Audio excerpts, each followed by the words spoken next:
Domihi animas cetratole. Give me souls, take away the rest. Father John po, STB. We are now in the 5th Sunday in Ordinary Time.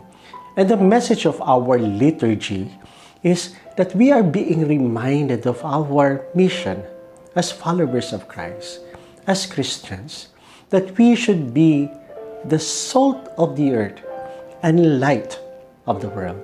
Paano natin magagampanan ito?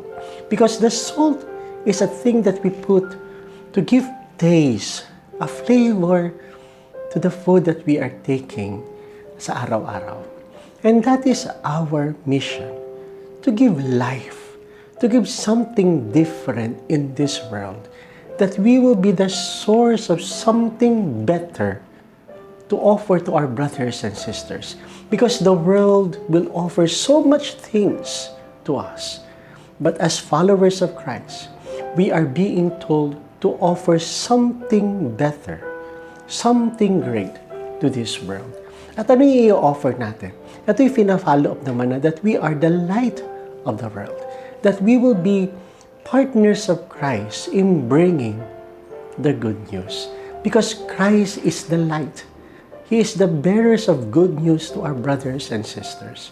That amidst all the darkness, suffering that we experience in this world, there will always be hope. We should be bearers of hope to our brothers and sisters. That even though that we are in darkness, because of our way of life, people will see the light of hope and be able to journey and continue their life in this world. Kung katulad nga na sinabi sa ating first reading, how can we become light to the people who are in darkness?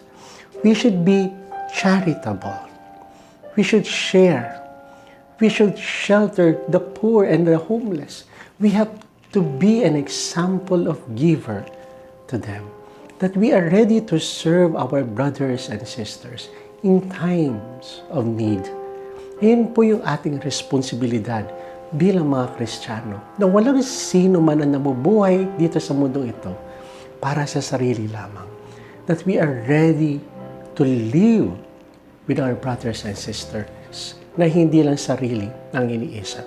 That our hearts and our eyes are open to their needs.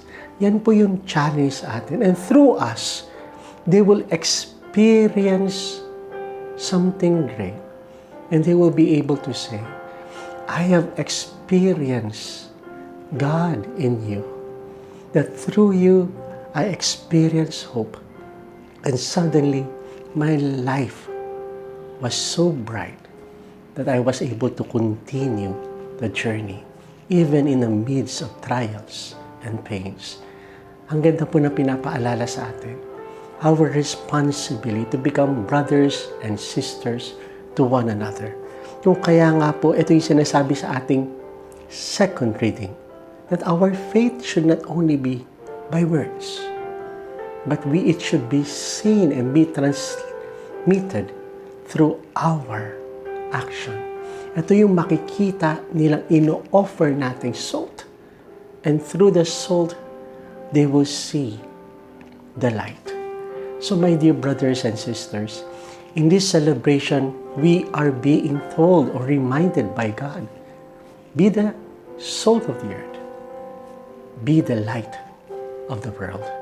Kaya nga po ang ating salmong tugunan taken from Psalm 112, the just man is a light in darkness to the upright. Let us be all light.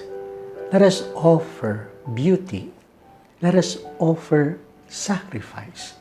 Let us offer service, charity, love, mercy to our brothers and sisters.